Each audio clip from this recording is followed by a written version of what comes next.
Welcome back ladies and gentlemen. Avengers Doomsday அடுத்த வருஷம் release ஆக போது எல்லாருமே பயங்கர எக்ஸைட்டடா இருப்பீங்கன்றது தெரியும். பட் அதுக்கு முன்னாடி இந்த அவெஞ்சர்ஸ் டூம்ஸ்டே அப்படின்றது வரதுக்கு முன்னாடி, இந்த டாக்டர் டூம்லாம் வரதுக்கு முன்னாடி, இந்த அவெஞ்சர்ஸ் 5 அப்படின்ற ஒரு படம் வந்து அவெஞ்சர்ஸ் கேங் டைனஸ்டி அப்படின்ற ஒரு பேர்லையும், அந்த மொத்த கதையுமே கேங் த கான்கரர், கேங்கோட கவுன்சில பேஸ் பண்ணி தான் இருந்துச்சு அப்படின்றதும் எல்லாருக்குமே தெரியும். ஒரு 2-3 மாசத்துக்கு முன்னாடி ஒருவேளை இந்த அவெஞ்சர்ஸ் கேங் டைனஸ்டி ரிலீஸ் ஆயிருந்துச்சுன்னா என்ன மாதிரி ஒரு கதையை நம்ம பார்த்திருப்போம் அப்படின்னு சொல்லிட்டு இந்த அவெஞ்சர்ஸ் கேங் டைனஸ்டியோட அபிஷியல் லீக்டு ஸ்கிரிப்ட்னு சொல்லி ஒன்னு வந்துச்சு. அது அபிஷியலா உண்மையான கதையா அப்படின்றதெல்லாம் எனக்கு தெரியல. பிகாஸ் உண்மைன்னு சொல்றதுக்கும் எந்த ஒரு ப்ரூஃபும் இல்ல, பொய்ன்னு சொல்றதுக்கும் எந்த ஒரு ப்ரூஃபும் இல்ல. பட் படிச்சு பார்க்கும்போது செம இன்ட்ரெஸ்டிங்கா, செம டார்க்கான ஒரு ஸ்டோரியா இருந்துச்சு. The most darkest MCU film அப்படின்ற மாதிரி ஒரு ஃபீலை கொடுத்துச்சு. நிறைய பேர் இது ஒரு வீடியோவா போட சொல்லி கேட்டுட்டே இருந்தாங்க. சரி ஓகே, இது ஃபேக்கோ ஒரிஜினலோ மார்வல் கண்டென்ட் தானே, நல்ல ஒரு கதையா இருக்கு, போடுவோமே அப்படின்னு சொல்லிட்டு தான் உங்களுக்காக அவெஞ்சர்ஸ் கேங் டைனஸ்டியோட முழு கதையோட வந்திருக்கேன். எனக்கு என்ன தோணுது, இது வந்து ஃபேக்கா ஒரிஜினலான்னு கேட்டீங்கன்னா அதை வந்து நான் கதையை முடிச்சுட்டு கடைசியில் சொல்றேன். ஸோ இதுக்கு மேலே டைம் வேஸ்ட் பண்ணாம ஸ்ட்ரைட்டா வீடியோக்குள்ள போகலாம். பட் அதுக்கு முன்னாடி இந்த வீடியோக்கு ஒரு லைக் போட்டுருங்க. சப்ஸ்கிரைப் பண்ணா பாத்தீங்கன்னா மறக்காம சப்ஸ்கிரைப் பண்ணுங்க. அண்ட் இப்போ வீடியோக்குள்ள போகலாம்.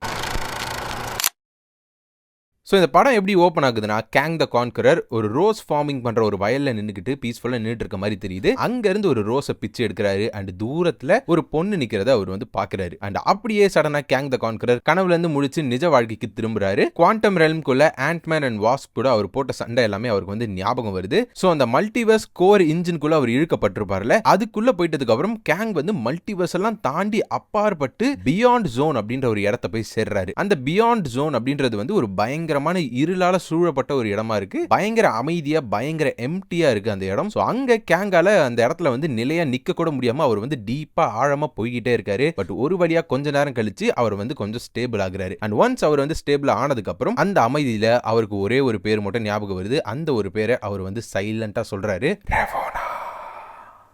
மீன்வைல் கேங் கவுன்சில் வந்து, அதாவது இமார்டஸோட தலைமையில இருக்க கவுன்சில் ஆஃப் கேங் வந்து மல்டிவர்ஸை அழிக்கிறதுக்கு தயாராகிறாங்க. அண்ட் அதை தடுக்கிறதுக்காக வாட்சர்ஸ் அந்த இடத்துக்கு வராங்க. ஸோ வாட்டு வாட்சர், அதாவது நம்ம வந்து வாட் இஃப்ல பார்த்துட்டு போல அந்த வாட்சர்ஸும் மற்ற வாட்சர்ஸும் கவுன்சில் ஆஃப் கேங்கை தடுக்கிறதுக்காக அந்த இடத்துக்கு வராங்க. எதுக்காகனா, இமார்டஸ் கேங்கை பொறுத்த வரைக்கும் மல்டிவர்ஸை இதுக்கப்புறம் நம்ம தான் கண்ட்ரோல் பண்ணணும் அப்படின்னு சொல்லிட்டு மல்டிவர்ஸை மொத்தமா அழிச்சிட்டு அதை ஃபர்ஸ்ட்ல இருந்து ரீபில்ட் பண்ணி புதுசா உருவாக்கி அவங்களோட விருப்பத்துக்கு ஏற்ற மாதிரி அதை மாத்திக்கலாம் அப்படின்ற மாதிரி தான் எல்லாருமே ரெடி ஆகிட்டு இருக்காங்க. இதை தான் ஹீ ஹூ ரிமைன்ஸும் லோக்கி அண்ட் சில்வி கிட்ட அவரோட வேரியன்ஸை பத்தி வார்ன் பண்ணிருப்பாரு. பட் சில்வி வந்து அதை நம்பியிருக்க மாட்டாங்க. அந்த மொத்த கவுன்சில் ஆஃப் கேங்ஸும் அவங்களோட டைம் பிளாஸ்ட்டை யூஸ் பண்ண அண்ட் இமார்டஸும் அவரோட பவரை யூஸ் பண்ண வாட்சர்ஸை மொத்தமா ஒழிச்சு கட்டிடுறாங்க. அண்ட் உவாட்டு வாட்சரை வந்து எட்ஜஸ் ஆஃப் டைமுக்கு அனுப்பிடுறாங்க. இந்த எட்ஜஸ் ஆஃப் டைம் வந்து வாய்டா அப்படின்றதா எனக்கு தெரியல, இது இங்க வந்து அது கிளியரா சொல்லல. சோ ஒரு வழியா இந்த வாட்சர்ஸை டிஃபீட் பண்ணிட்டு திரும்பவும் அவங்களோட பேட்டிலுக்காக எல்லாருமே ரெடி ஆகுறாங்க. சோ இந்த மல்டிவர்ஸ் வார் அப்படின்றது வந்து இப்பதான் ஃபர்ஸ்ட் டைம் நடக்குதா அப்படின்ற மாதிரி கேட்டீங்கன்னா no. Because he who remains already சொல்லியிருப்பாரு, அவர் வந்து இதுக்கு முன்னாடி நடந்த ஒரு மல்டிவர்ஸ் வாரை முடிச்சு வச்சேன் அப்படின்ற மாதிரி சொல்லியிருப்பாரு. சோ மல்டிவர்ஸ் வார் ஆல்ரெடி நடந்திருக்கு. இப்போ இமார்டஸ் கேங்குக்கு வந்து இந்த மல்டிவர்ஸை மொத்தமா ஆளணும்னா, அதாவது ரியாலிட்டியவே மாத்தி அமைக்கணும்னா, அவருக்கு இதுக்கு முன்னாடி நடந்த மல்டிவர்ஸ் வார்ல பயங்கரமான ஒரு பார்ட் பிளே பண்ண 2 பொருள் வந்து அவருக்கு தேவைப்படுது. ஒன்னு ஷாங்ஷியோட 10 ரிங்ஸ் அண்ட் இன்னொன்னு மிஸ் மார்வல் கிட்ட இருந்த நெகா பேண்ட்ஸ். சோ இது ரெண்டுமே வேணும் அப்படின்னு சொல்லிட்டு இவங்க அது எங்க இருக்குன்னு தேடி கண்டுபிடிக்கும் போது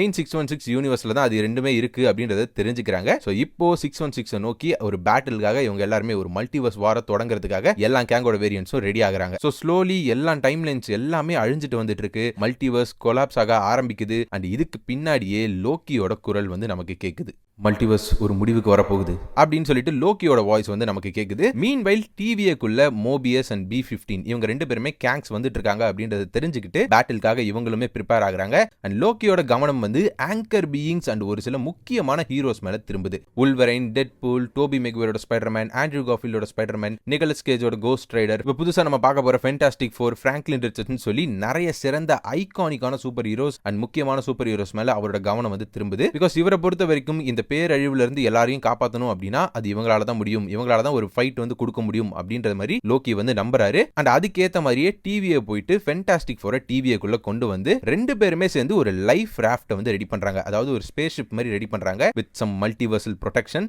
எதுக்காகனா இந்த ஆங்கர் பீயிங்ஸ் எல்லாரையுமே சேஃபா கேரி பண்றதுக்காக தான். Probably fantastic four first steps படத்தோட எண்ட்ல அவங்களோட யூனிவர்ஸ் அழிஞ்சிற மாதிரியும் டிவியை வந்து ஃபேண்டாஸ்டிக் ஃபோர் மட்டும் காப்பாத்தி கூட்டிட்டு போற மாதிரியும் எதனா ஒரு சீன் வந்து அமையலாம். சோ அதுக்கப்புறம் டிவிக்குள்ள இவங்க வந்து இப்போ இவங்க 2 பேருமே சேர்ந்து லோக்கி சொன்ன மாதிரியே அந்த ஆங்கர் பீயிங்ஸை காப்பாத்துறதுக்கான வேலையை வந்து இவங்க செய்ய ஆரம்பிக்கிறாங்க. லோக்கி அந்த எக்ட்ரிசில் ட்ரீ, அதாவது அந்த லூம் இருக்குல்ல, அதுக்குள்ள இருந்து அவரோட கண்ட்ரோல்ல இருந்த மல்டிவர்ஸ் கொஞ்சம் கொஞ்சமா அழிய ஆரம்பிக்கிறத அவரோட கண்ணால பாக்குறாரு.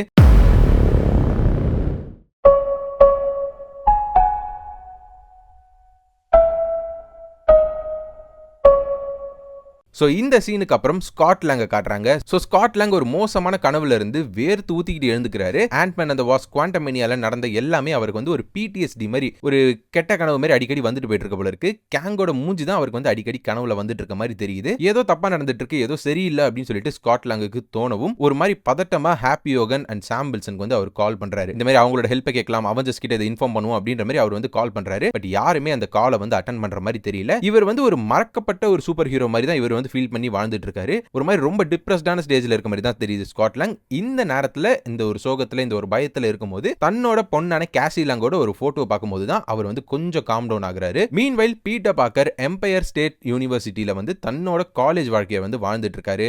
அண்ட் கெஸ் வாட், அவர் கூட மைல்ஸ் மொரால்ஸும் தன்னோட கிளாஸ்மேட்டா இருக்காரு. ரெண்டு பேருமே சேர்ந்து ஸ்பைடர்மேனை டெய்லி நியூயார்க்ல சுத்திக்கிட்டு மக்களுக்கு நிறைய ஹெல்ப் பண்ணிட்டு வராங்க. அண்ட் ரெண்டு பேருமே ஜோஸ் பீட்சா அப்படின்ற ஒரு கடையில பார்ட் டைமா வேலை பார்த்துட்டு வந்துட்டு இருக்காங்க. சோ இந்த பீட்சா கடையை வந்து நீங்க வந்து டோபி மெக்வேரோட யூனிவர்ஸ்ல டோபி மெக்வேர் அந்த கடையில வந்து வேலை பார்க்குற மாதிரி பார்த்திருப்பீங்க. சோ இப்போ அதே மாதிரி நம்ம யூனிவர்ஸ் இந்த 616 யூனிவர்ஸோட பீட்டர் பார்க்கர் வந்து இந்த ஜோஸ் பீட்சால வேலை செய்யற மாதிரி சொல்லியிருக்காங்க. சோ ப்ராபபிலி இது எல்லாமே முன்னாடி இருந்த பிளானா இருக்கலாம். ஸ்பைடர்மேன் 4 வந்து ஒரு கிரவுண்டடான மூவியா கேங் டைனஸ்டிக்கு முன்னாடி ரிலீஸ் ஆகிற மாதிரி இருந்துச்சுல. சோ அதுல மைல்ஸ் மொரால்ஸ் இன்ட்ரோடியூஸ் பண்ணி ஒரு போஸ்ட் கிரெடிட் சீன்ல இன்ட்ரோடியூஸ் பண்ணி அவெஞ்சர்ஸ் கேங் டைனஸ்டில இந்த மாதிரி ஒரு ஸ்டோரியில கொடுக்கலாம் அப்படின்ற மாதிரி ஒரு பிளானோட இருந்திருக்கலாம். பிகாஸ் MCU குள்ள ஒரு மைல்ஸ் மொரால்ஸ் இருக்கான் அப்படின்றது வந்து நமக்கு வந்து சின்ன சின்ன ரெஃபரன்ஸ் வந்து அடிக்கடி கொடுத்துட்டு தான் இருக்காங்க. இப்போ கூட ரீசெண்டா டேர்டெவில் போர்ன் அகைன்ல ஆஃபீசர் மொரால்ஸ் அப்படின்ற மாதிரி சொல்லி சோ மைல்ஸ் மொரால்ஸ் எங்கேயோ இருக்கான், அதுக்கான ஒரு டீஸ் வந்து ஸ்பைடர்மேன் 4ல பண்ணலாம் அப்படின்ற மாதிரி இருந்தாங்களோ என்னவோ. சோ ஸ்பைடர்மேன் நோ வே ஹோம்க்கு அப்புறம் எப்படிப்பட்ட ஒரு வாழ்க்கையை இவர் வந்து வாழ்ந்துட்டு இருந்தாரு அப்படின்றத காட்டுற மாதிரி தான் அந்த ஸ்பைடர்மேன் 4 இருந்திருக்கும். ஸ்ட்ரைட்டாவே அது வந்து கேங் டைனஸ்டி கூட கனெக்ட் ஆகிற மாதிரி அந்த படம் முடிஞ்சிருக்கணும். பட் இப்போ என்ன பண்ண போறாங்கன்னு தெரியல. ஃபுல்லாவே பிளான் மாறிடுச்சு. அவெஞ்சர்ஸ் டூம்ஸ்டேக்கு அப்புறம் ஒரு மல்டிவர்சல் மூவி மாதிரி தான் அது ரிலீஸ் ஆக போகுது ஸ்பைடர்மேன் 4 அப்படின்றது. என்ன பண்ண காத்துட்டு இருக்காங்கன்னு தெரியல. சரி, அது ஒரு பக்கம் இருக்கட்டும். சோ பீட்டர் பார்க்கர் தன்னோட கேர்ள் ஃப்ரெண்டான MJ அண்ட் க்ளோஸ் ஃப்ரெண்டான நெட், இவங்க ரெண்டு பேருமே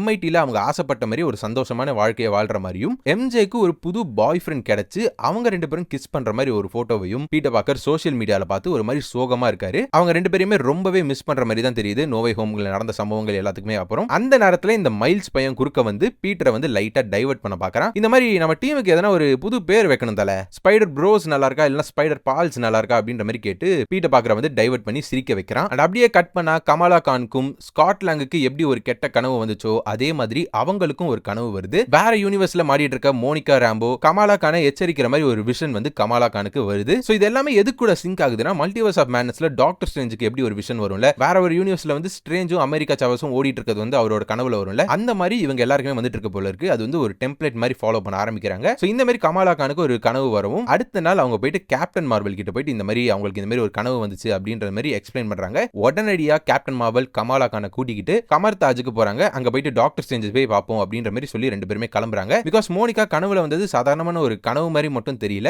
அதுக்கு பின்னாடி ஏதோ ஒரு விஷயம் இருக்கும் போல இருக்கு, ஏதோ ஒரு பெரிய சம்பவம் இருக்கும் போல இருக்கு அப்படின்ற மாதிரி கெஸ் பண்ணி தான் இவங்க ரெண்டு பேருமே கமர் தாஜுக்கு போறாங்க. பட் அன்பார்ச்சுனேட்லி இவங்க போற நேரத்துல அந்த இடத்துல வந்து டாக்டர் ஸ்ட்ரேஞ்ச் இல்ல. பிகாஸ் அவர் வந்து டாக்டர் ஸ்ட்ரேஞ்ச் மல்டிவர்ஸ் ஆஃப் மேட்னஸோட எண்ட்ல கிளியா கூட சேர்ந்து டார்க் டைமென்ஷனுக்கு போயிருப்பார்ல, அதுக்கப்புறம் இன்னும் அவர் வந்து ரிட்டர்னே ஆகல. இப்போ வந்து அங்க வந்து அவங்களை ரிசீவ் பண்றதுக்காக வாங் மட்டும் தான் இருக்காரு. சோ வாங்க பார்த்ததுக்கு அப்புறம் இவங்க ரெண்டு பேருமே கமலா கானுக்கு வந்த விஷனை பத்தி எக்ஸ்பிளைன் பண்ணவும் உடனடியா வாங்கோட கவனம் வந்து மிஸ் மார்வலோட அந்த பேங்கிள் பக்கம் திரும்புது. இது ஏதோ சாதாரணமா வெறும் பவர் மட்டும் கொடுக்கிற பேங்கிள் மாதிரி தெரியல, இதுக்கும் ஷாங்ஷியோட 10 ரிங்ஸ்க்கும் மல்டிவர்ஸ்க்கும் ஏதோ சம்பந்தம் இருக்கும் போல அப்படின்ற மாதிரி நினைச்சுக்கிட்டு உடனடியா வெஸ்ட் கோஸ்ட்ல 10 ரிங்ஸ் ஆராய்ச்சி பண்ணிட்டு இருக்க Shang-Chi, Bruce banner and she Hulk அவங்கள வந்து வாங் வந்து கான்டாக்ட் பண்ணி அந்த 10 ரிங்ஸை இப்போதைக்கு எதுவும் பண்ணாதீங்க, எதுவும் தொடாதீங்க அப்படின்ற மாதிரி சொல்றாரு. அதுல இருந்து போயிட்டு இருக்க அந்த சிக்னலுக்கும் என் கிட்ட இருக்க பேங்கிள்க்கும் ஏதோ சம்பந்தம் இருக்கு, இது நம்ம எதிர்பார்க்கறதை விட ஏதோ ஒரு பெரிய பிரச்சனை போல இருக்கு அப்படின்ற மாதிரி சொல்லிட்டு இப்போதைக்கு அது எதுவும் பண்ணாதீங்க அப்படின்ற மாதிரி வார்ன் பண்றாரு. சோ ப்ராபபிலி ஷாங்ஷியோட போஸ்ட் கிரெடிட்ஸ்ல அந்த 10 ரிங்ஸ் வந்து அந்த சிக்னல் அனுப்பிச்சு விட்டுட்டு இருக்கோம்ல, அது வந்து ப்ராபபிலி கேங்கோட கவுன்சில் வந்து கண்டுபிடிச்சிருக்கலாம். 616ல தான் இந்த 10 ரிங்ஸ் வந்து இருக்கு அப்படின்றத தெரிஞ்சுக்கிட்டு கேங் கவுன்சில் வந்து இப்ப வந்துட்டு இருக்காங்களோ என்னவோ. மீன்வெயில் வகாண்டால கேப்டன் அமெரிக்காவை காட்டுறாங்க.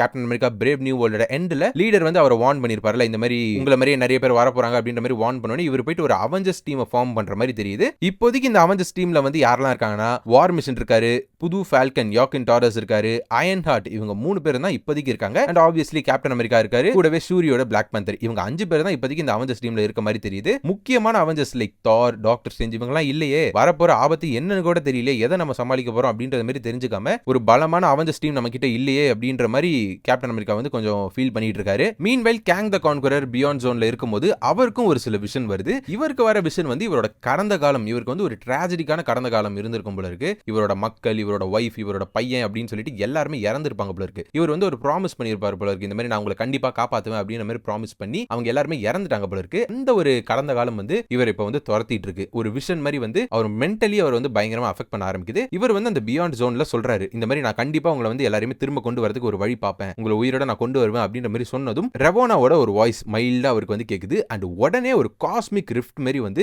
பயங்கரமா ஒன்னு நடந்து இந்த ஆண்ட்மேன் அந்த வாஸ் குவாண்டமனியால ஏகப்பட்ட க்ளோன்ஸ் ஆஃப் ஆண்ட்மேனை பார்த்திருப்போம்ல, அந்த மாதிரி இவரோட மென்டாலிட்டி அதாவது இவரோட எமோஷன்ஸ் பேஸ் பண்ணி ஏகப்பட்ட க்ளோன்ஸ் வந்து வந்துருது. ஸோ பேசிக்கலி கேங் த கான்கரர் வந்து பிசிக்கலி அண்ட் மென்டலி இவரோட க்ளோன்ஸ் கூட எல்லாம் சண்டை போடுற மாதிரி ஒரு சீக்வன்ஸ் வந்து அமைச்சிருந்தாங்க. இவரோட பாஸ்ட்ல என்ன ஆச்சு, இவருக்கு என்ன மாதிரி ஒரு ஸ்டோரி லைன் வந்திருக்கு அப்படின்றத இன்னும் கொஞ்ச நேரத்தில் நான் சொல்றேன். So coming back to 616, Miles and பீட்டரோட பாஸ் வந்து அந்த பீஸா கடையோட ஓனர் இருக்கார்ல, அவர் வந்து வார்ன் பண்றாரு, இதுக்கப்புறம் லேட்டா வந்தீங்க வேலைக்கு உங்க வேலை போயிடும் தம்பி பாத்துக்கோங்க அப்படின்ற மாதிரி கொஞ்சம் வார்ன் பண்றாரு. ஸோ அடுத்த நாள் இவங்க வந்து ரெண்டு பேரும் ஸ்பைடர்மேனா ஸ்விங் பண்ணி கடைக்கு வந்துட்டு இருக்கும்போது நடுவுல ஒரு கடையில வந்து ஒரு திருட வந்து எதையோ திருட பார்த்துட்டு இருக்கும்போது அதை தடுக்கிறதுக்காக பீட்டர் அண்ட் மைல்ஸ் வந்து இன்டர்ஃபியர் பண்றாங்க. அண்ட் அதனால இவங்க வந்து கடைக்கு போற டைமிங் வந்து கொஞ்சம் லேட் ஆகிடுது. ஸோ அவங்க பாஸ் வார்ன் பண்ண மாதிரியே இவங்க ரெண்டு பேருக்கும் அவங்களோட வேலை வந்து போயிடுது. பீட்டர் பாக்கறதுக்கு ஆல்ரெடி மென்டலி அவர் வந்து பயங்கரமா அஃபெக்ட் ஆயிருக்காரு. அவரோட லவர் வந்து இப்ப வேற ஒருத்தவங்க கூட இருக்கான், ஃப்ரெண்டும் இப்ப கிடையாது அப்படின்ற மாதிரி ஆல்ரெடி மென்டலி அவன் வந்து பயங்கரமா அஃபெக்ட் ஆயிருக்காரு. இப்போ வந்து ஃபினான்ஷியலி அஃபெக்ட் ஆனதுனால ஒரு மாதிரி ஸ்ட்ரெஸ்ஃபுல்லா இருக்காரு. காசு கிடைச்சாதான் வாடகை கட்ட முடியும் வீட்டுக்கு, அந்த மாதிரி ஒரு நிலைமையில இருக்கும்போது இந்த மாதிரி பயங்கரமா ஒரு ஸ்ட்ரெஸ்ஃபுல்லா இருக்கும்போது அந்த நேரத்திலயும் இந்த மைல்ஸ் வந்து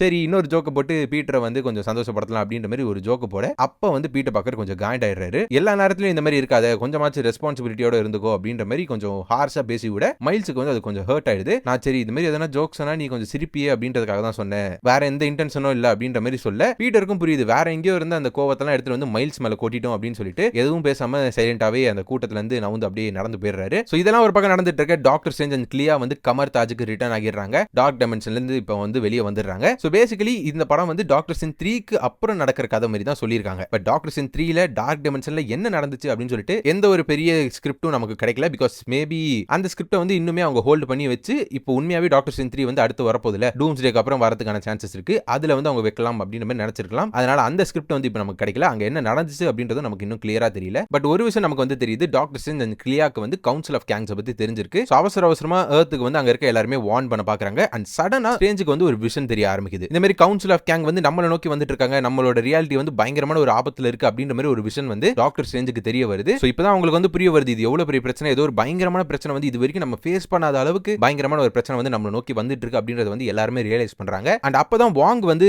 டாக்டர் ஸ்ட்ரேஞ்ச் கிட்ட சொல்றாரு, ஒருவேளை இந்த ஷாங்ஷியோட டென்ரிங்ஸ்க்கும் இந்த நெகாபேன்ஸ்க்கும் கவுன்சில் ஆஃப் கேங்ஸ்க்கும் எதனா சம்பந்தம் இருக்குமா அப்படின்ற மாதிரி கேட்கும்போது சடனா வெளிய வானம் வந்து பயங்கர டார்க்கா ஒரு மாதிரி மிஸ்டீரியஸான ஷேப்ல ஏதோ ஒன்று வர ஆரம்பிக்குது. கவுன்சில் ஆஃப் கேங்ஸ் எர்த் 616க்கு ஏகப்பட்ட மல்டிவர்சல் போர்ட்டல்ஸ் ஓபன் பண்ணி அந்த இடத்துக்கு வர ஆரம்பிக்கிறாங்க. அண்ட் இந்த ஒரு காட்சியை டாக்டர் ஸ்ட்ரேஞ்ச் அண்ட் வாங் மட்டும் பார்க்கல, உலகத்தில் இருக்க பல்வேறு இடத்துல இருக்க மக்கள் அண்ட் சூப்பர் ஹீரோஸ் வந்து இந்த ஒரு விஷயத்தை வந்து பாக்குறாங்க. வானத்துல நம்ம ஹாக்காய் இருக்காருல, அவர் வந்து ஒரு கடையில இருந்து வெளியே வரும்போது வானத்துல இந்த மாதிரி ஏதோ வித்தியாசமா இருக்கிறத வந்து அண்ணாந்து பாத்துக்கிட்டு இருக்காரு. சைமன் வில்லியன்ஸ் அதாவது வண்டர்மேன் இருக்காருல, அவர் வந்து வெஸ்ட் கோஸ்ட் ரீஜன்ல இருந்து இதே மாதிரி ஒரு விஷயத்தை வந்து எல்லாருமே மேல பாத்துட்டு இருக்கிறத பார்த்துட்டு எல்லாரும் என்னடா மேல பாத்துட்டு இருக்காங்க அப்படின்னு சொல்லிட்டு அவருமே இந்த கேங்ஸ் வரதை வந்து பாக்குறாரு. ஜானட், ஹோப், ஹேங்க் பிம் இவங்க எல்லாருமே அவங்களோட இடத்துல இருந்து இந்த சம்பவத்தை பார்த்துட்டு இருக்காங்க. கேசி லாங் அண்ட் ஸ்காட் லாங் இவங்க ரெண்டு பேருமே அவங்களோட அபார்ட்மெண்ட்ல இருந்து இதை பார்த்துக்கிட்டு இருக்காங்க. Spiderman, Daredevil, punisher, Moon night அப்படின்னு சொல்லிட்டு வேற வேற டிஃபரெண்ட் பிளேசஸ்ல இருந்து இவங்க எல்லாருமே அதை வந்து பார்த்துக்கிட்டு இருக்காங்க. வக்காண்டால இருந்து கேப்டன் அமெரிக்கா, ஷூரி இவங்க எல்லாருமே ஒரு டெலிவிஷன் மூலமா இந்த சம்பவத்தை எல்லாத்தையுமே பார்த்துட்டு இருக்காங்க. இந்த மாதிரி எல்லாருமே இந்த கேங்ஸ் வந்து அவங்களோட உலகத்துக்குள்ள வரதை வந்து பார்த்துட்டு இருக்காங்க. லிட்டரலா அந்த கேங்கோட ஸ்பேஸ் ஷிப்ஸ் எல்லாம் இருக்குல்ல, அது எல்லாமே சேர்ந்து சூரிய ஒளியே பூமி மேல படாத அளவுக்கு பூமி வந்து ஒரு இருள் சூழ்ந்த ஒரு இடமா மாறிட்டு இருக்கு. அண்ட் ஒன்ஸ் அந்த மெயின் 3 கேங், அந்த இமார்டஸ் கேங், ராமட்டட் அண்ட் சென்ச்சூரியன் இவங்க 3 பேருமே வந்ததுக்கு அப்புறம் இமார்டஸ் தன்னோட டெலிபதி பவரை வச்சு மொத்த உலகத்துக்கும் ஒரு மெசேஜை வந்து பரப்புறாரு. இந்த மாதிரி எங்களுக்கு சொந்தமான 10 ரிங்ஸ் அண்ட் நெகாபேன்ஸை வந்து நீங்க வந்து திருடி வச்சிருக்கீங்க, இந்த உலகத்துல இருக்க அவெஞ்சர்ஸ் அண்ட் மக்கள் வந்து அதை வந்து திருடி வச்சிருக்கீங்க, அதுக்கு இந்த பூமி வந்து பதில் சொல்ல போகுது அப்படின்ற மாதிரி ஒரு முரட்டுத்தனமான மெசேஜை வந்து மொத்த உலகத்துக்கும் பரப்புறாங்க. யாருக்கும் ஒன்னும் புரியல, எல்லாருமே பயத்துல அப்படியே நடுங்கிட்டு இருக்காங்க. பிகாஸ் இது மாதிரி இந்த மாதிரி ஒரு விஷயத்தை வந்து இது வரைக்கும் இந்த உலக மக்கள் பார்த்ததே கிடையாது. என்னதான் தானோஸ் வந்தான் அப்படின்ற மாதிரிலாம் சொன்னாலும் தானோஸ் வந்தப்ப கூட இந்த அளவுக்கு ஒரு பயங்கரமான ஒரு விஷுவல்ஸ் வந்து அவங்க பார்த்திருக்க மாட்டாங்க. இது பயங்கர டார்க்கா த்ரெட்டனிங்கா இருக்கிறத பார்த்து பயங்கரமா பயப்படுறாங்க எல்லாருமே. And finally council of gang அவங்களோட அட்டாக்க ஆரம்பிக்கிறாங்க. அதுவும் எப்படின்னா சாதாரணமான அவங்களோட டைம் பிளாஸ்ட் மட்டும் யூஸ் பண்ணல, உலகத்தோட ஏகப்பட்ட மான்யூமெண்ட்ஸ், ஐகானிக் அந்த பில்டிங்ஸ், அந்த ஸ்கை ஸ்கிராப்பர்ஸ் எல்லாத்தையுமே அப்படியே பேஸ்மெண்டோட புடுங்கி எடுத்து ஒரு ஆஸ்ட்ராய்டு மாதிரி வானத்துல இருந்து திரும்பவும் அப்படியே பூமிக்குள்ள செலுத்துறாங்க. வரலாறு காணாத, மனித வரலாறு காணாத ஒரு மிகப்பெரிய ஒரு அழிவை வந்து உலகம் சந்திக்க ஆரம்பிக்குது. ஒரு போஸ்ட் அப்போகலிப்டிக் லேண்டா மாறிக்கிட்டு இருக்கு. ஒண்ணுமே இல்லாம தரமட்டமா அழிஞ்சிட்டு இருக்கு. எல்லா பில்டிங்கும் இடிஞ்சு கீழே விழ ஆரம்பிக்குது. மக்கள் எல்லாம் எங்க போயிட்டு ஒளியறதுன்னு தெரியாம பயந்து ஓடிக்கிட்டு இருக்காங்க. யாராலையுமே லிட்டரலா எதுவுமே பண்ண முடியல. எமர்ஜென்சி சர்வீசஸ்லாம் அவங்களால முடிஞ்ச அளவுக்கு மக்களை காப்பாற்ற பாக்குறாங்க. இந்த கவுன்சில் ஆஃப் கேங்க வந்து ஃபைட் பண்ண பாக்குறாங்க. பட் எந்த ஒரு பிரோஜனமும் இல்ல. பிகாஸ் இந்த கவுன்சில் ஆஃப் கேங்ஸோட சக்தி அப்படின்றது வந்து ஹியூமன்ஸோட சக்திக்கு ரொம்ப ரொம்ப அப்பாற்பட்ட ஒரு சக்தி. அதெல்லாம் இவங்களால வந்து சமாளிக்கவே முடியாது. அவங்களால முடிஞ்சதை ட்ரை பண்றாங்க, பட் ஒண்ணுமே வேலைக்கு ஆகிற மாதிரி தெரியல. ஏகப்பட்ட பில்டிங்ஸ் இடிஞ்சு விழுந்துட்டு இருக்கு. அதுல ஸ்பைடர்மேன் வந்து பயத்தோட வந்து MIT நோக்கி போயிட்டு இருக்காரு. அவரோட ஃப்ரெண்ட் அண்ட் எக்ஸ் கேர்ள் ஃப்ரெண்டுக்கு எதுவும் ஆயிடக்கூடாது, அவங்க இறந்துடக்கூடாது அப்படின்னு சொல்லிட்டு இடிஞ்சு விழுந்துட்டு இருக்க நியூயார்க் சிட்டி மத்தியில வெப் விட்டு ஸ்விங் பண்ணி போயிட்டு இருக்காரு. அண்ட் அங்க மைல்ஸ் மொரால்ஸும் அவர் வந்து ஜாயின் பண்ணிக்கிட்டு இந்த மாதிரி நம்ம போறது வந்து சேஃப்டி இல்ல, எதனா ஆயிட போது, போக வேணாம் அப்படின்ற மாதிரி வார்ன் பண்ண பாக்குறாரு. பட் அது எல்லாமே பீட்டர் பார்க்கர் கண்டுக்கிற மாதிரி தெரியல. அவர் வந்து இன்னுமே அவரோட ஃப்ரெண்ட்ஸை காப்பாத்துறதுக்காக ஸ்விங் பண்ணிட்டு போயிட்டு இருக்காரு. அண்ட் அப்போ கவுன்சில் ஆஃப் கேங்ஸ் அவங்களோட இன்னொரு அட்டாக்கை இனிஷியேட் பண்ண இன்னும் பயங்கரமான ஒரு டிஸ்ட்ரக்ஷன் வந்து ஆகுது. அதுல ஒரு பில்டிங் வந்து மைல்ஸ் மொரால்ஸ் மேல விழ போகும்போது லக்கிலி பீட்டர் பார்க்கர் அவர் எப்படியே காப்பாத்திடுறாரு. சோ இந்த மாதிரி நடந்துட்டு இருக்க எல்லாத்தையுமே ஷூரி அண்ட் சாம் வில்சன் வந்து வகாண்டால இருந்து ஒரு டெலிவிஷன்ல பார்த்துட்டு அங்க இருந்து ஒரு ஸ்பேஸ் ஷிப் மூலமா அங்க இருந்து எல்லாரும் கிளம்பி வராங்க. பட் கிளம்பி வரும்போது இந்த கேங்கோட ஸ்பேஸ் ஷிப்லாம் இருக்குல்ல, அதோட கிராவிடேஷனல் ஃபீல்ட வந்து அதால தாங்க முடியாம இந்த அவெஞ்சர்ஸோட ஸ்பேஸ் ஷிப் வந்து ஏகப்பட்ட கான்டினென்ட்ஸை தாண்டி தூக்கி அடிக்கப்படுது. லிட்டரலா இவங்க வந்து அமெரிக்கால இருக்காங்களா, அமெரிக்கால இருந்து டோக்கியோக்கு வந்து இவங்களோட ஷிப் வந்து தூக்கி அடிக்கப்படுது. சோ பாத்துக்கோங்க, அந்த கேங்கோட ஷிப்போட கிராவிடேஷனல் ஃபீல்டே இவங்களால வந்து சமாளிக்க முடியலனா அந்த மொத்த கேங்கை எப்படி சமாளிக்க போறாங்க அப்படின்றது சத்தியமா தெரியல. அண்ட் இப்போ இந்த உலகத்தோட ஒரு நிலைமை வந்து நமக்கு இப்போ தெரிய வருது. இந்த உலக மக்களோட நிலைமை வந்து நமக்கு தெரிய வருது. ஜானட், ஹோப், ஹாங்க் பிம் இவங்க எல்லாருமே இந்த சம்பவத்துல இறந்து போயிடுறாங்க. கேசி லாங்கும் இறந்து போயிடுறாங்க. ஸ்காட் லாங் கேசி லாங்க தன்னோட கையில வச்சுட்டு அழுதுகிட்டு இருக்காரு. ஸ்டார்லார்டோட தாத்தா இறந்து போயிடுறாரு. அண்ட் இவங்க மட்டும் இல்லாம இந்த மொத்த உலகத்திலையும் கடந்த ஒரு சில மணி நேரங்கள்ல, அதாவது இந்த கவுன்சில் ஆஃப் கேங்கோட அட்டாக் ஆரம்பிச்சு ஒரு சில மணி நேரங்கள்ல சொன்னா நம்ப மாட்டீங்க, பில்லியன்ஸ் ஆஃப் பீப்புள், அதாவது ஏகப்பட்ட கொத்து கொத்தா இந்த உலகத்துல மக்கள் வந்து இறந்து போயிருக்காங்க. அதனாலதான் சொன்ன the most darkest and brutal attack ever. Avengers இந்த ஒரு தாக்குதலுக்காக ரெடியாவே இல்லை. இன்ஃபேக்ட் அவெஞ்சர்ஸ் ஒரு டீமே அவங்களால ஃபார்ம் பண்ண முடியாம தான் இருந்துச்சு. பிகாஸ் எல்லாருமே தனித்தனியா எங்கெங்கயோ இருந்தாங்க. இந்த மாதிரி ஒரு தாக்குதலை அவங்க வந்து எதிர்பார்க்கவே இல்லை. இப்படி ஒன்று நடக்கும் அப்படின்றதே அவங்க எதிர்பார்க்கல. எல்லாமே பட்டு பட்டு நடந்து முடிஞ்சிருச்சு. அதனால அவங்களால எதுவுமே ரியாக்டே பண்ண முடியல. சோ ஃபைனலி இப்போ என்ன பண்றாங்கன்னா, மீதி இருக்க அவெஞ்சர்ஸ், இந்த மீதி இருக்க சூப்பர் ஹீரோஸ், உலக தலைவர்கள் ஒரு சில பேர் அண்ட் மீதி இருக்க மக்கள், மீதி இருக்க ஷீல்ட் ஏஜென்ட்ஸ் சொல்லி எல்லாருமே வகாண்டாவை நோக்கி போறாங்க. பிகாஸ் இப்போதைக்கு இந்த கவுன்சில் ஆஃப் கேங் தொடாம வச்சிருக்க ஒரு இடம் வந்து வகாண்டா தான். பிகாஸ் வகாண்டா எங்க இருக்கு அப்படின்றது அவங்களுக்கு தெரியாதுல, வெளி உலகத்துக்கு வகாண்டா எங்க இருக்கு அப்படின்றது தெரியாதுல. சோ அதனால எல்லா அவெஞ்சர்ஸ்க்கும் இந்த மெசேஜ் வந்து பரவுது, எல்லாருமே வகாண்டாக்கு வாங்க அப்படின்ற ஒரு மெசேஜ் வந்து பரவுது. சோ பொறுமையா எல்லாருமே அந்த இடத்த போய் சேர்றாங்க. பட் அதுவுமே ரொம்ப நேரத்துக்கு நீடிக்க போறது இல்ல. ஒரு கட்டத்துல கண்டிப்பா இந்த வகாண்டாவும் எங்க இருக்கு அப்படின்றத தேடி கண்டுபிடிச்சிருவாங்கன்னு வச்சுக்கோங்களேன். பட் இப்போதைக்கு இந்த மொத்த உலகத்திலே ஒரு சேஃபான பிளேஸ்னா அது வகாண்டா தான் அப்படின்னு சொல்லிட்டு எல்லாருமே அங்க போயிட்டு இருக்காங்க. யார் யாரெல்லாம் இப்போதைக்கு மீதி இருக்க அவெஞ்சர்ஸ் அப்படின்ற மாதிரி பார்த்தோம்னா, Doctor Strange, Clea, America Chavez, Spiderman, Miles Morales, Daredevil, Punisher, Antman, Hawkeye, Kate Bishop, Starlord, Captain Marvel, Ms Marvel, Hulk, She Hulk, Thor, Love, Adam Warlock, Rocket, Groot, Phyla Vell, Cosmo, Shang Chi, Wonder Man and Wong. And obviously டோக்கியோல இருந்து மற்ற Avengers, Captain America, Black Panther, War Machine அவங்களுமே திரும்பவும் வகாண்டாக்கு வந்துடுறாங்க. So வகாண்டால இருக்க இந்த Avengers and மக்களை தவிர்த்து வெளியே இருக்கவங்க எல்லாருமே இறந்து போயிட்டாங்க அப்படின்ற மாதிரி தான் இவங்க கன்சிடர் பண்றாங்க. பிகாஸ் வெளியே சர்வைவ் ஆகிறதுக்கான சான்சஸே கிடையாது அப்படின்ற மாதிரி ஒரு நிலைமைக்கு இந்த உலகம் வந்து தள்ளப்பட்டிருக்கு. மொத்த உலகத்தையும் இந்த கவுன்சில் ஆஃப் கேங் வந்து டேக் ஓவர் பண்ணிடுச்சு. வெளியே சர்வைவே ஆக முடியாது அப்படின்ற ஒரு முடிவை வந்து இவங்க எடுத்துடுறாங்க. ஸோ இந்த கவுன்சில் ஆஃப் கேங்ஸ் வந்து வாஷிங்டன் டிசியில ஒரு ஃபோர்ட்ரஸ், ஒரு கோட்டை மாதிரி அவங்க வந்து இப்போ வச்சிருக்காங்க. அந்த இடத்துக்கு தான் இந்த நெகா பேண்ட்ஸ் அண்ட் ஷாங்ஷியோட 10 rings இது ரெண்டுத்தையும் ஒரே இடத்துக்கு கொண்டு வந்து இந்த மொத்த ரியாலிட்டிவே அவங்க எதிர்பார்த்த மாதிரி மாத்தணும் அப்படின்ற மாதிரி நினைக்கிறாங்க. மீன்வைல் வகாண்டாக்குள்ள வந்த எல்லார் மூஞ்சிலுமே ஒரு சோகம், ஒரு பயம் வந்து தெரியுது. பிகாஸ் ஏகப்பட்ட இழப்புகள் வந்து எல்லாருக்குமே ஏற்பட்டிருக்கும். அதுக்கு மத்தியில கேப்டன் அமெரிக்கா முன் வந்து இந்த மாதிரி இந்த உலகத்துக்கு எவ்வளவு பிரச்சனைகள் வந்திருக்கு, அது எல்லாத்தையுமே நம்ம சமாளிச்சிருக்கோம், இது நம்ம பார்க்காத அளவுக்கு பயங்கரமான ஒரு பிரச்சனை தான் இருக்கு, இல்லன்னு சொல்லல. ஆனா நம்ம எப்பவும் போலவே கடைசி மூச்சு இருக்க வரைக்கும் போராடுவோம். அட்லீஸ்ட் இருக்கிறதையாச்சும் நம்ம பாதுகாப்போம். இந்த வகாண்டா இருக்கு, இந்த வகாண்டா மக்கள் இருக்காங்க, அவங்களுக்காகவாச்சும் நம்ம சண்டை போடணும் அப்படின்னு சொல்லிட்டு ஒரு மோட்டிவேஷன் ஸ்பீச் கொடுக்குறாரு. அண்ட் அவர் கூடவே ஸ்பைடர்மேன் அண்ட் டாக்டர் ஸ்ட்ரேஞ்ச் அவங்களுமே வந்து ஜாயின் பண்ணிக்கிறாங்க. Basically captain America, Spiderman and doctor strange 3 பேருமே இந்த மொத்த அவெஞ்சர்ஸ் கும்பலுக்கும் ஒரு லீடரா அப்பாயிண்ட் ஆகுறாங்க. அண்ட் லீடரா மாறுறது மட்டும் இல்லாம இந்த மொத்த அவெஞ்சர்ஸ் டீமையும் 3 டீமா பிரிக்கிறாங்க. Cosmic team, street level team, earth bound team அப்படின்னு சொல்லிட்டு 3 டீமா பிரிக்கிறாங்க. காஸ்மிக் டீமுக்கு வந்து டாக்டர் ஸ்ட்ரேஞ்ச் லீடரா இருக்காரு, ஸ்ட்ரீட் லெவல் டீமுக்கு வந்து ஸ்பைடர்மேன் லீடரா இருக்காரு, எர்த் பவுண்ட் டீமுக்கு வந்து கேப்டன் அமெரிக்கா லீடரா இருக்காரு. சோ இவங்க 3 பேருக்குமே டிஃபரெண்ட் டார்கெட்ஸ் வச்சுக்கிறாங்க. காஸ்மிக் டீமோட டார்கெட் வந்து சென்ச்சூரியன், ஸ்ட்ரீட் லெவல் டீமோட டார்கெட் வந்து ராமட்டட், எர்த் பவுண்ட் டீமோட டார்கெட் வந்து இமார்டஸ். சோ இந்த மாதிரி 3 டீமுக்குமே 3 டார்கெட் வச்சுக்கிறாங்க. அட் த சேம் டைம் இந்த நெகாபேண்ட்ஸ் அண்ட் ஷாங்சியோட 10 ரிங்ஸ் அவங்க கைக்கு போயிடக்கூடாது அப்படின்ற மாதிரியும் பாத்துக்கிறாங்க. இவங்க வெளியே போகாம இருந்தாலே இவங்க வந்து அந்த ஷாங்சி அண்ட் 10 ரிங்ஸ் அண்ட் நெகாபேண்ட்ஸ் வந்து அவங்க கைக்கு போவாதே அப்படின்ற மாதிரி நினைச்சீங்கன்னா அதான் தப்பு. எப்படியோ ஒரு கட்டத்துல வந்து இந்த கேங்கோட கவுன்சில் வந்து இந்த வக்காண்டாவை கண்டுபிடிச்சிரும் அப்படின்றது வந்து அவங்களுக்கு தெரியும். அதனாலதான் இப்போ வந்து நம்ம உட்காந்து வெயிட் பண்ணிட்டு இருக்க முடியாது. நம்ம எதிர்பார்க்காத நேரத்தில் எப்படி நம்மள வந்து அவங்க அட்டாக் பண்ணாங்களோ அதே மாதிரி அவங்க எதிர்பார்க்காத விதத்துல நம்ம போயிட்டு இப்போ அவங்களை அட்டாக் பண்ண போறோம் அப்படின்ற மாதிரி அவெஞ்சர்ஸ் ரவுண்ட் 2க்கு ரெடி ஆவறாங்க. At the same time Kang the Conqueror இன்னுமே பியாண்ட் ஜோன்ல தான் மாட்டிட்டு இருக்காரு. இங்க வந்து வெளியே வந்து அவெஞ்சர்ஸ் ஒரு பிளான போட்டுட்டு இருக்காங்க. உண்மையாவே இந்த அவெஞ்சர்ஸ் இவங்க போட்டிருக்க பிளான் படி ஜெயிப்பாங்களா இல்லனா கேங்கோட கவுன்சில் தான் ஜெயிக்குமா?